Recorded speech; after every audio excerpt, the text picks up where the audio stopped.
plantearle la siguiente pregunta. ¿En qué momento de su vida se dio cuenta de que lo suyo era ser sacerdote? ¿Cómo descubrió que esta es su vocación y no otra? Voy a decir que en mi caso concreto, cada uno es un caso yo creo que personal. La vocación es algo muy personal porque es una llamada de Jesús a cada uno con su nombre y apellidos.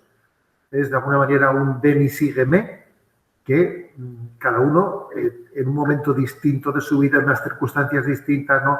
De una manera más de golpe o más poco a poco, porque también en eso hay muchas diferencias, se puede llegar a escuchar. En mi caso concreto voy a decir que yo tenía unos 16 años, entendí que tenía esa llamada.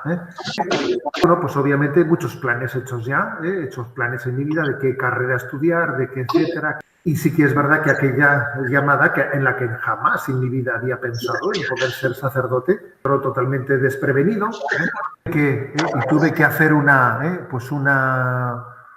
esfuerzo de decir, a ver, confío en Dios. O sea, si esta llamada es de Él, si es Él el que quiere de mí, que yo le siga, a ver, yo confío plenamente en Él.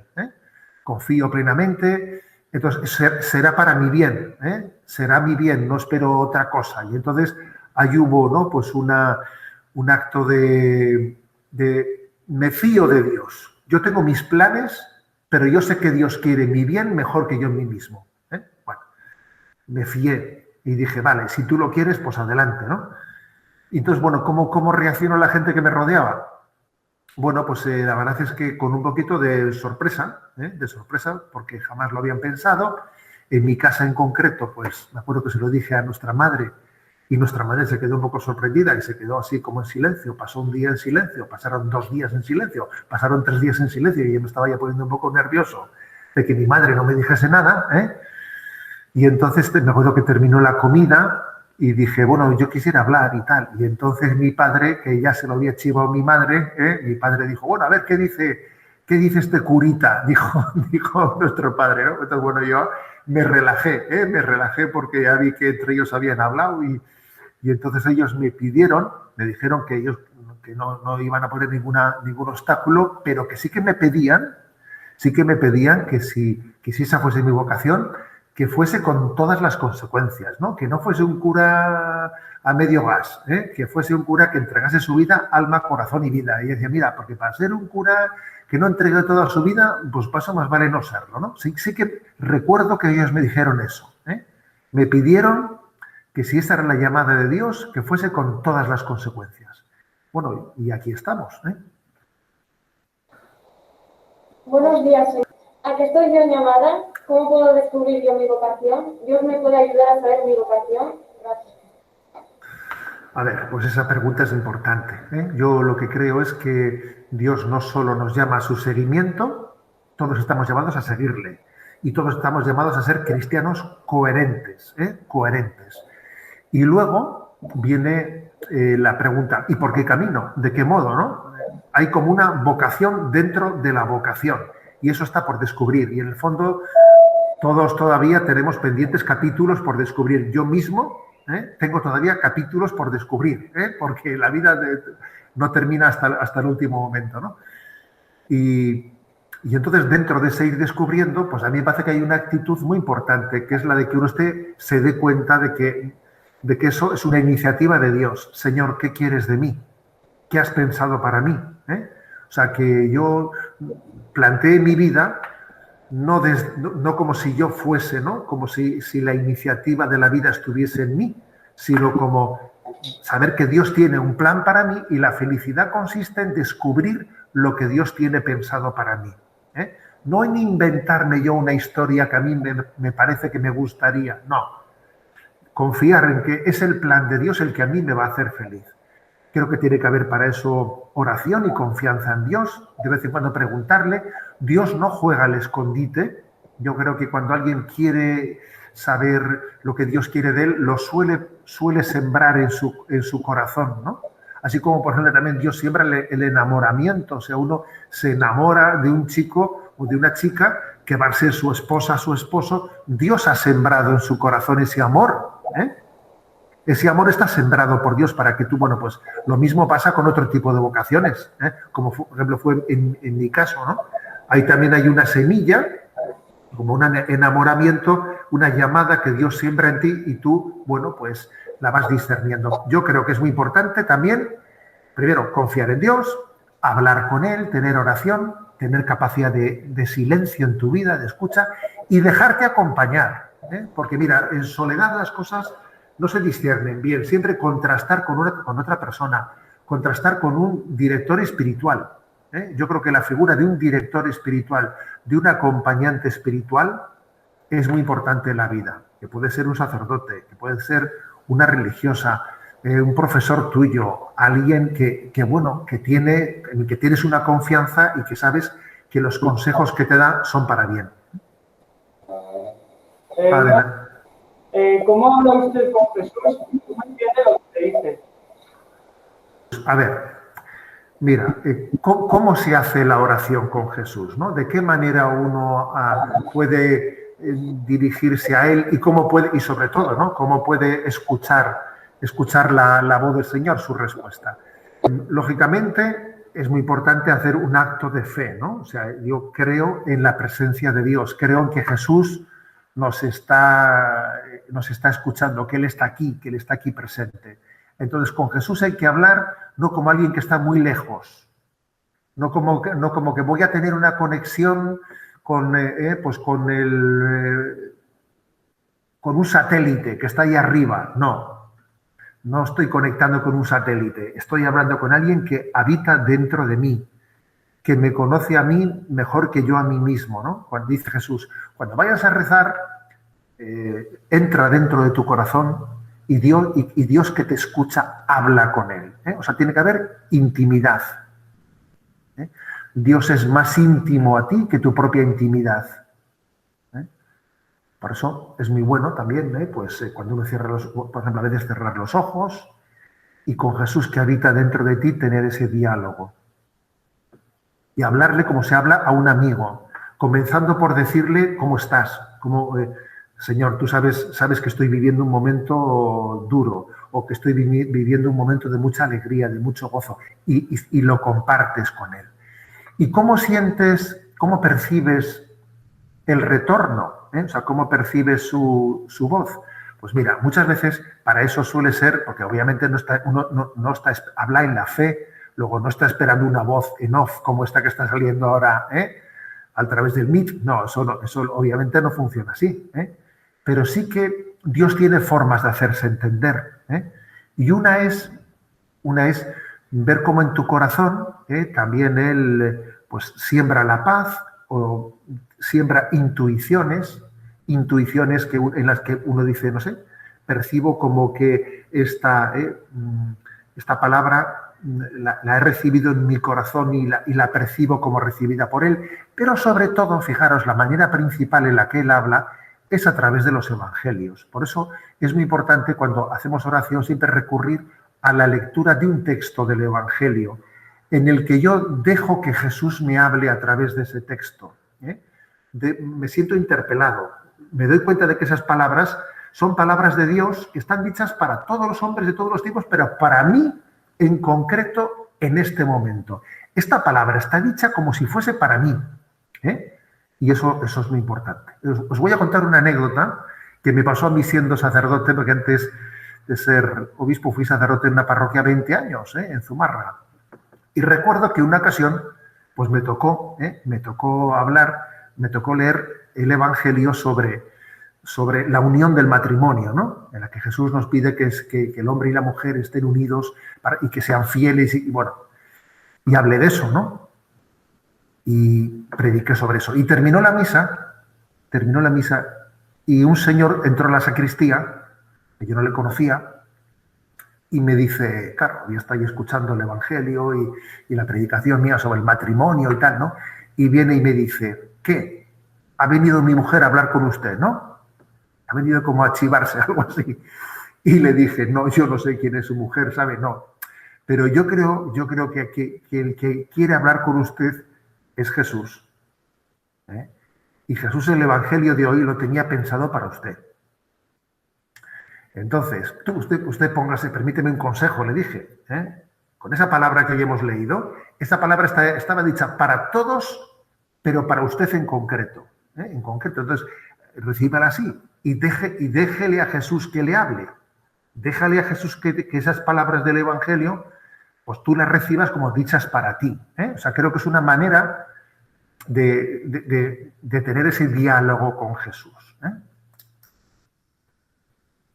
Buenos días. ¿Por qué nace la Iglesia? ¿Qué sentido tiene? ¿Por qué es tan importante? ¿Y qué nos aporta a nosotros? Vamos a ver. La Iglesia es la prolongación de Jesús. Es la prolongación de Jesús. Los primeros cristianos hablaron de que Jesús es la cabeza y la Iglesia es el cuerpo de Jesús. La Iglesia lo que hace es prolongar la palabra de Jesús. Porque Jesús no vino únicamente para decir un mensaje a los que vivían en aquel tiempo allí en Palestina hace 2000 años. No, hombre, Jesús vino para traer su mensaje al mundo entero. Entonces, ¿cómo lo podía hacer? Hombre, pues porque Jesús, él quiso no solo predicar, sino dar a luz una iglesia que continuase su labor, su encomienda, por todos los tiempos hasta el fin del mundo. O sea, que la Iglesia es la prolongación de Jesús. Entonces uno se fija, si lees los Evangelios, te das cuenta de que Jesús, él desde el principio tenía claro que lo que él estaba haciendo tenía que ser luego continuado. Os pongo un ejemplo, ¿no? Jesús elige a 12 apóstoles y luego a más discípulos y les dice, id por el mundo entero predicando el Evangelio. O sea, que Jesús sabe que tiene que tener una prolongación. O, por ejemplo, cuando Jesús pues dice, tomad y comed, esto es mi cuerpo, haced esto en memoria mía. O sea, Jesús está sabiendo que después de que Él muriese, resucitase y ascendiese a los cielos, cada vez que se celebrase la Eucaristía iba a ser en memoria de Jesús, ¿no? Haced esto en memoria mía. Y así podíamos buscar muchos textos del Evangelio en los que percibimos que Jesús, él siempre contó con que la Iglesia iba a prolongar la labor de Jesús. Por eso yo creo que a la Iglesia hay que verla así. La Iglesia hay que verla como pues, esa familia de Jesús, continuadora de la obra de Jesús, y yo creo que uno de las imágenes más bonitas, de las que a mí más me gustan, es la Iglesia es el cuerpo místico de Jesús. Pues uno sabe cómo el cuerpo se rige desde la cabeza, ¿no? La cabeza es la que da órdenes. Y si yo estoy moviendo ahora estos dedos se están moviendo porque el cerebro da órdenes, ¿no? Bueno, pues de alguna manera es Jesús el que le da la vida a la Iglesia. Por eso el decir, bueno, yo creo en Jesús y no creo en la Iglesia. A ver, perdona, si tú no hubieses ni siquiera tenido memoria de Jesús, de su mensaje, de su vida, de su palabra, si no es porque la Iglesia, que es el cuerpo místico de Jesús, te lo ha predicado, ¿no? No se puede creer en una cabeza sin creer al mismo tiempo en el cuerpo, que está unido a esa cabeza. Así, esta es la imagen de la Iglesia. Esta es la realidad de la Iglesia. Ese es el ser de la Iglesia, ¿no? Hacer visible a Jesús y prolongar la vida de Jesús pues, por todos los siglos. ¿Cuál es la función de un obispo? Bueno, un obispo es un sucesor de los apóstoles. Jesús eligió 12 apóstoles y esos apóstoles, cuando ya estaban cerca del fin de sus vidas, eligieron sucesores. Eso lo vemos en el propio Nuevo Testamento, porque se ve cómo San Pablo elegía a Tito, Timoteo, ya se ve cómo los apóstoles eligen sucesores. Son los primeros obispos, por ejemplo, después de Pedro, el primer papa, el siguiente fue Lino, Sixto, Clemente, Cipriano. O sea, sabemos el listado de los que han seguido después de los apóstoles, ¿no? En el fondo, por lo tanto, pues el obispo lo que tiene que hacer es, en continuidad con la labor que Jesús dio a los apóstoles, pues llevar a cabo esa tarea de pastorear, de cuidar de los creyentes en Jesús, de la familia que cree en Jesús. El obispo es importante también que, como pastor, en cada tiempo, pues esté pensando de qué manera cuido de los que Jesús me ha encomendado, porque hay momentos difíciles como el que estamos viviendo, en el que también los obispos sufrimos, ¿eh? Sufrimos porque nos damos cuenta de que esto está complicado y que, por ejemplo, transmitir el mensaje de Jesús a los jóvenes, pues es todo un reto. A mí cuando me dijeron, por ejemplo, que iba a tener pues esta conexión con vosotros, yo encantado, porque en el fondo el obispo quiere buscar la forma de cómo llevar cómo transmitir el mensaje de Jesús, ¿no? Un obispo también pues, se preocupa de, por ejemplo, de qué tal van los colegios cristianos, ¿no? Los colegios católicos. Cómo se están preparando en el seminario los que se preparan para ser sacerdotes. Cómo cuidamos a los enfermos. Cómo ayudamos a los pobres. A ver, hay un montón de frentes abiertos, un montón de frentes abiertos de todos los cuales tiene que tener un poco pues, el obispo pues, preocuparse de Cáritas, preocuparse de los colegios católicos, preocuparse de las parroquias, muchas cosas en las que el obispo es el último responsable, pero como os podéis imaginar, el obispo no lo puede hacer todo él en persona, si no tiene muchas personas que le ayuden. Esto es como un pianista que necesita dedos y el obispo necesita muchos colaboradores. Entre los colaboradores del obispo, pues algunos muy importantes son los profesores de religión. Porque los profesores de religión también le ayudan en la vida de la Iglesia a que podamos también proclamar el nombre de Jesús pues, en el sistema educativo, ¿no? Que es una parte importante también de la vida de la Iglesia. Hola, buenos días. ¿Cómo es posible que Dios esté con cada uno de nosotros en un mismo momento? Mira, nosotros cuando pensamos en Dios, cuando hablamos de Dios, tenemos que hacer también, lógicamente, pues un esfuerzo de entender que Dios es infinito y al mismo tiempo es simple, no está compuesto de partes. Es un espíritu, o sea, Dios no es un ser material, es un ser personal, sí, pero espiritual, infinito y al mismo tiempo plenamente simple. O sea, infinito, todopoderoso, simple, y eso hace, y uno dice, a ver, entonces Dios, si está contigo, está ocupado, ¿no? No puede estar conmigo, ¿no? A ver, eso nos pasa a nosotros, porque somos limitados y yo si estoy ahí, no estoy aquí. Porque inevitablemente tenemos la limitación del espacio, tenemos la limitación del tiempo, pero Dios no ocupa lugar. ¿Dios qué necesita? ¿Un sitio muy grande para estar o muy pequeño para estar? Mira, el universo entero no es capaz de contener a Dios. Y sin embargo, Dios es capaz de caber en tu corazón. Pues porque es infinito y al mismo tiempo espíritu, no es material. Dios que es joven o viejo. A ver, Dios ni es joven ni es viejo, o sea, es eterno, es eterno, está fuera del tiempo. Luego hay que tener conciencia, ¿no? De estas. Yo recuerdo, os voy a contar una anécdota, que una señora me preguntó en una ocasión, ¿no? Oiga, mire, yo quisiera ofrecer una misa por un hijo que tengo que ha fallecido y estoy muy preocupada por él, ¿no? Pero ¿qué podría hacer para que la misa fuese solo por mi hijo, que solo por él, ¿no? No por más personas? Y yo le dije, mire, a ver, ¿a usted cuántos hijos ha tenido? Y me acuerdo que me dijo 5. Le dije, pues usted habrá tenido la experiencia de que, claro, si se ocupaba mucho de su hijo, dejaba un poco abandonados a los otros, porque claro, es inevitable que si uno se centra mucho en un hijo, los otros se quedan un poco, oye mamá, que no me haces caso, Pero eso no le pasa a Dios, ¿sabe usted? Dios es infinito y es capaz de estar completamente con uno y completamente con otro y completamente con otro, ¿no? O sea, que usted no se preocupe porque el día que recemos por su hijo, también recemos por otro más, como si eso le fuese a restar a su hijo. A su hijo no le va a restar nada, porque Dios es infinito. Bueno, la mujer me dijo, pues bien. O sea, la mujer era más buena que el pan, te puedes imaginar, ¿no?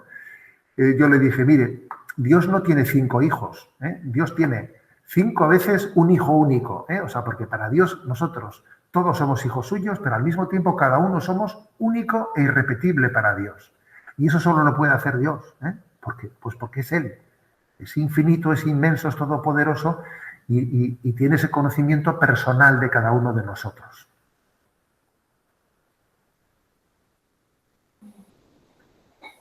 Hola, buenas. ¿Cuál es la diferencia entre un creyente y un ateo?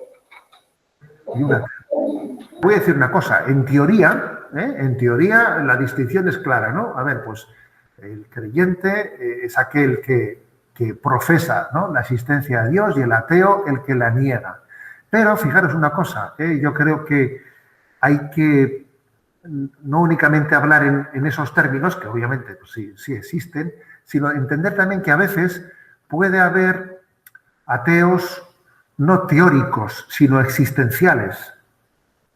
A veces uno dice, sí, yo creo en la existencia de Dios, sí, creo en la existencia de Dios, pero en el fondo mi vida la planteo como si Dios no existiese. O sea, en mi vida que Dios exista o que no exista no cambia nada, no cambia nada. O sea, mi fe en Dios no tiene una influencia real en mi vida.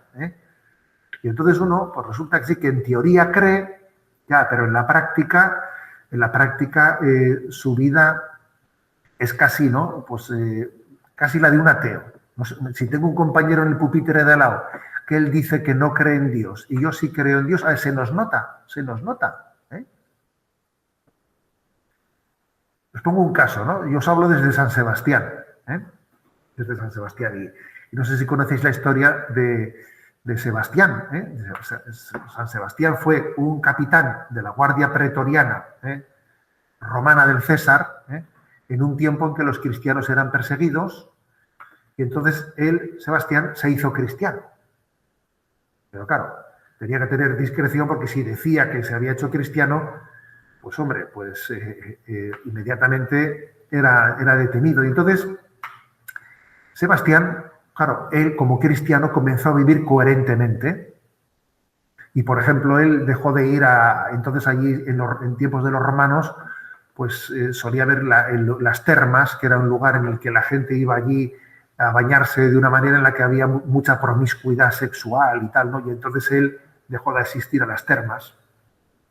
Otros, pues entonces era muy, muy típico ir al circo, a las luchas de los gladiadores, ver cómo uno le mataba al otro, ¿no? Era un espectáculo, y él dejó de ir a las luchas de gladiadores porque le parecía que eso era indigno. Y sus compañeros le empezaron a ver y dijeron, este está raro, ¿no? Y le empezaron a espiar. Fíjate, ha dejado de ir al circo, ha dejado de ir a las termas, y le espiaron, y por la noche él ayudaba a los pobres. Está ayudando a los pobres. No se habrá hecho este cristiano, ¿no? No se habrá hecho este cristiano. Y entonces, claro, sospecharon por su vida que se había hecho cristiano. Está haciendo cosas muy raras este tío, Entonces tú imagínate que nos pusiesen una cámara de esas que nos vigila 24 horas al día y que alguien viese cómo vivimos, ¿no? ¿Se notaría en la cámara esa, se notaría que soy cristiano, como se le notó a Sebastián? Oye, este tío está haciendo cosas un poco raras, ¿no? Entonces a un joven le van viendo y dicen, oye, este joven, no sé, actúa de una manera, no fuma porros, A ver, pues es humilde, no dice mentiras, no trata a los demás de manera borde, pues comparte sus cosas con los necesitados, reza por las noches, va a misa en los domingos. Este parece que cree en algo, ¿no? Porque su vida está configurada por ello. Eso es ser creyente, ¿sabes? O sea, ser creyente no solo es en teoría, no solo es en teoría, sino que tiene que ser una fe existencial que cambie nuestra vida. ¿Por qué es importante la Iglesia en nuestra sociedad actual? ¿Qué aporta a nuestra sociedad? Vamos a ver. La verdad es que la Iglesia, yo creo que en este momento especialmente, pues yo creo que es un poco, ejerce el papelito de Pepito Grillo. ¿Habéis oído hablar de Pepito Grillo? Que es aquel que es como el que lleva la voz un poco distinta de los demás. Porque yo creo que nuestra sociedad va camino de un estilo de vida en el que es cada vez más materialista, más frivolidad, vivir más cómodamente. Y creo que la Iglesia proclama unos valores que van contracorriente, ¿eh? Van contracorriente. O sea, la Iglesia nos está recordando que el bienestar, que esta sociedad del bienestar, en la que parece que el objetivo de la vida es vivir más cómodamente, vivir mejor, con más riquezas, o sea, como si ese fuese el objetivo último de la vida, ¿no? La Iglesia nos está recordando que la felicidad, bueno, que todo progreso humano está bien, pero que la felicidad, ¿sabes?, no está en el mero progreso humano, ¿eh? La felicidad yo creo que ejerce como un faro encendido en medio de la noche que nos dice que el puerto está por ahí, por ese camino. O sea, es alguien que en medio de un ambiente pues, muy distinto, muy adverso, viene a decir algo que es un poco contracultural, ¿eh? Que incluso es políticamente incorrecto. ¿Eh? Pues eso, lo típico, por ejemplo, es que el mundo le diga a los jóvenes, haz lo que te apetezca, haz no sé qué, tú tienes derecho a todo, ¿no? Aunque sea, ¿eh? En sentido de la diversión, de la sexualidad, de lo que fuere, ¿no? Y sin embargo la Iglesia ejerce un poco de conciencia contracultural, diciendo, no es verdad que todo aquello que te apetezca es bueno para ti. Hay cosas que te apetecen, pero no son buenas. Y tienes que aprender a seguir la voz de tu conciencia y no la voz de tu apetencia. Y si os fijáis, los políticos y la clase política muchas veces a los jóvenes lo que les dice, pues para ganárselos, adelante, tú tienes derecho en tu vida a llevar aquello que te apetece y eso que tú... Pero la Iglesia te dice, mira a ver si eso que te apetece es conforme a tu bien, es conforme al bien de los demás. Porque tienes que seguir lo que en conciencia es conforme a rectitud, a rectitud. Y esa será la verdadera felicidad, no hacer lo que te apetezca hacer en cada momento, ¿no? O sea que yo creo que la Iglesia está ejerciendo esto con fuerza. Y luego además es verdad también que ejerce una labor social grande, una labor social grande porque Jesús nos pidió que ayudásemos a los pobres y a los más necesitados. Y bueno, yo os puedo decir cómo la Iglesia lleva adelante pues, muchos proyectos sociales, como por ejemplo el proyecto Hombre de rehabilitación de los toxicómanos, que es de la Iglesia Católica. O por ejemplo, ¿no?, el tema de Cáritas, o por ejemplo todas las obras sociales de Manos Unidas en los países más pobres, ¿no? A ver, yo creo que todas las obras sociales, ¿no?, que realiza la Iglesia Católica están en concordancia con lo que Jesús nos pidió que hiciésemos, ¿no? De estar atentos allí donde el hombre está sufriendo, porque en él está Jesús. Jesús está presente, especialmente en todos aquellos que sufren en este mundo. ¿Por qué Dios no se reveló a los poderosos del mundo y solo eligió un pequeño grupo de discípulos?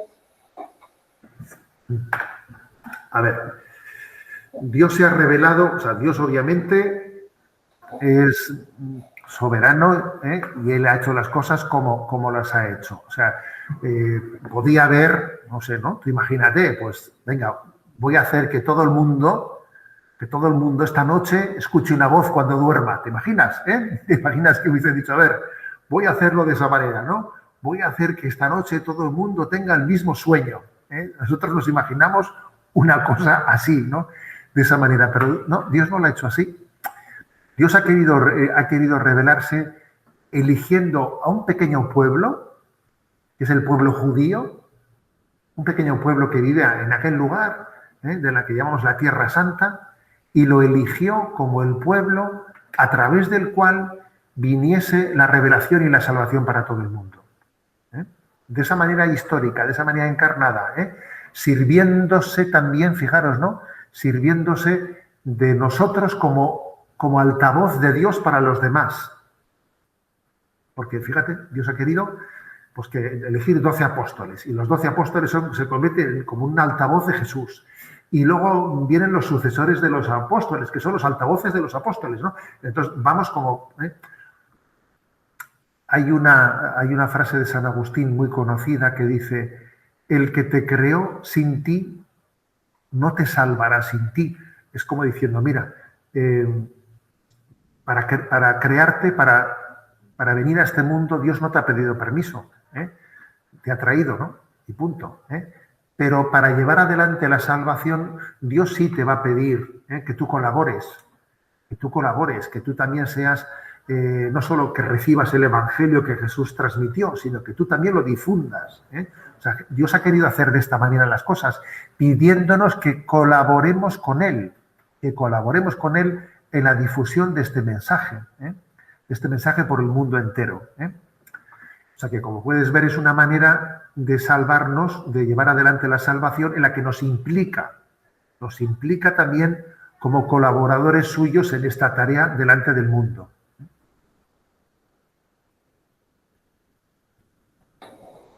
Buenos días. Desde nuestra posición y edad, ¿cómo podríamos participar y colaborar en la vida de la Iglesia? Vamos a ver. Tenéis una edad muy, muy importante, muy bonita y muy importante, ¿eh?, en la que, por una parte, ¿no?, pues os toca en gran medida recibir, aunque os voy a decir una cosa, no se termina nunca esta etapa receptiva. La etapa de que uno se sienta siempre aprendiendo, eso no termina nunca. Alguno estará diciendo, hombre, no me diga eso, que yo estoy ya pensando a ver cuándo termino ya el colegio. No. O sea, en esta vida siempre tenemos que ser alumnos, siempre aprendiendo, ¿sabes? Siempre aprendiendo. Pero es verdad que vosotros de una manera especial. Entonces, yo creo que en este momento tomarse en serio el estudio, tomarse en serio mi educación, ser como una esponja receptiva es importantísimo. Ser una esponja, aprender, estar atento, ¿no? Bien, y al mismo tiempo, en este momento en el que estáis, ya os dais cuenta de que no hay que estar esperando a que uno sea un maestro para empezar a transmitir, porque en el fondo uno transmite pues sin darse cuenta, a tus hermanos, a los de la cuadrilla, a tus amistades, o sea, influenciamos a los demás mucho más de lo que suponemos. Tú tienes un influjo sobre los demás mayor de lo que te parece. Y también los demás tienen sobre ti bastante influjo, ¿eh? O sea, ¿qué quiero decir con esto? Quiero decir que tenemos una vocación a ser apóstoles, a ser testigos, a ser una esponja que recibe, pero también gratis lo has recibido, dalo gratis. O sea, comparte tu fe, comparte los grandes descubrimientos de tu vida, comparte tu compañerismo, comparte también los dones que Dios te ha dado, los dones que Dios te ha dado. Y luego también me atrevería a deciros, o sea, hacerlo también a veces a nivel grupal, no solo a nivel individual, sino también, por ejemplo, pues diciendo, voy a participar en este grupo, se ha convocado en la parroquia un grupo de confirmación, no te escaquees, allá que tira para adelante. O sea, yo creo que hoy en día existe, ¿no?, bastante reticencia a implicarse, a meterse en el grupo, ¿no? Y somos muy... A ver, yo creo que esta cultura va derivando mucho en que cada uno vive en su burbuja. No, salir de la burbuja, juntarse, pues para ayudarnos a creer, para tirar adelante unos de otros, ¿sabes? ¿No? O sea, salir de la tendencia aislacionista tan fuerte que existe en este momento entre nosotros, ¿no? Por eso las convocatorias que se os hagan, yo os diría, estad atentos a ellas, porque es muy importante.